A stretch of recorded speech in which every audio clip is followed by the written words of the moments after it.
They say you should do what you love. Do something that makes you excited. Something that you care about. And so that's what I've been doing lately. Or at least that's what I've been trying to do. I've been drawing a lot, making improvements, and I'm actually pretty pumped about that. My portraits are getting better, more accurate. My anatomy sucks, I'm not gonna lie. So I'm learning anatomy again. It's a very big, intimidating topic that probably warrants its own video entirely. Did you know there are like 650 muscles in the human body? Like, where are they? How do they fit? I don't understand. Should I be worried about them? Anyway, it's super interesting and fun to learn about the structure of the human body. But the other thing I've always wanted to do is this, YouTube. See, I always had this idea since I work in film for my job. I'm an animator in visual effects, that I'd be good at YouTube, good at making videos. But I really had to eat a nice big slice of humble pie. And it didn't taste good because the results sadly speak for themselves. Yeah, I'm not doing too great. I've tried a few different approaches to YouTube over the years, but this year, 2026, is the year that I put myself on camera, the real human version of me, which is absolutely horrifying because I'm an introvert. Anyone else who's tried this as an introvert knows that it's terrifying. Even saying the first line to your camera at first felt like unnatural and scary. I'm obviously still not great at it. It's only been about a month, but I feel like I'm getting a little bit better and more comfortable. Weirdly, after a few tries of talking to camera or a few videos where I've talked to camera, it started to become kind of addictive, like the process of improving my ability. Weirdly, after a few tries, I felt myself starting to enjoy talking to camera. A little bit, which made me more dedicated. So now what started out as, what I was telling myself it's just a silly little idea, because I've started to see a tiny bit of progress, and I get a few comments of people saying that they enjoy what I'm doing. It's now become more of a full-blown hobby or passion, and I'm a bit more motivated by it than I was before. And I've started to think okay, I'm trying to progress in my drawing ability, but maybe I could also pair this with making videos and improving in that realm as well. It's something that I actually care about. Now, I don't tell anybody in real life about this. So it's pretty difficult. I live in a tiny, one-bedroom apartment with my girlfriend, so I'm always looking to find secret times to film. And I don't really know why I don't tell anybody, but it's probably because of embarrassment.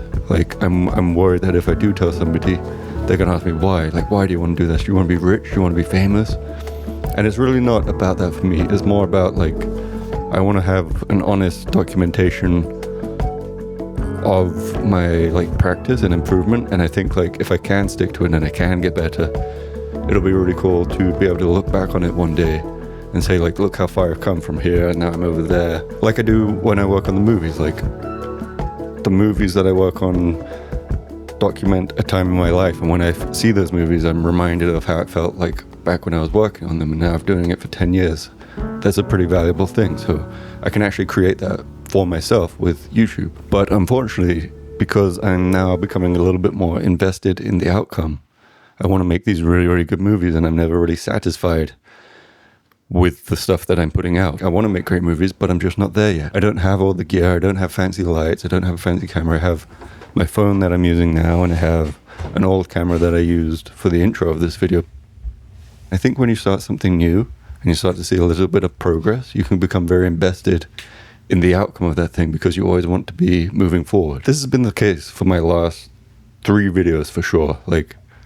I'm putting myself out there now, the human, real version of me. Of course, now the outcome means a lot more. I feel if people don't like it, or if the video doesn't do well, or if someone says something negative, it must be a direct reflection of me because I'm in the video, It must be that I'm not good or I'm not likable or blah, blah, blah, all these reasons. And it's just kind of a cycle like that. I wanted the outcome to be better, so I was always tempted to make something great, special, meaningful, or impressive, which turned out to be a big mistake because thinking that way can often stop you from starting in the first place. So I decided to make this video as a reminder to myself to just chill out and start drawing. I think we can all get into this situation sometimes where you work hard on something so you're invested in the outcome. This could be for any number of things: career, hobby, personal relationships, and maybe the outcome isn't what you wanted. So you change. You start to do what you think people want to see. You act differently, dress differently. You're trying to please someone or you're trying to please everyone. And what you end up becoming is just kind of empty. Sometimes you're not seeing the outcome that you want from your work. So you try and pivot and change your approach. But you need to give your creative ideas a chance to exist and just be. What you make today isn't going to be the same thing you make tomorrow. You're going to learn and get better. The results don't reflect who you are or your value. Results or analytics on YouTube are almost completely meaningless, particularly at first. And I'm at the very, very start of this journey. I think what I'm trying to say is, let people see who you are and what you're about before you try and change it. Because at the end of the day, the thing you have that nobody can take from you is just that. It's you. So don't deprive the world or the creative space of experiencing you the way you are.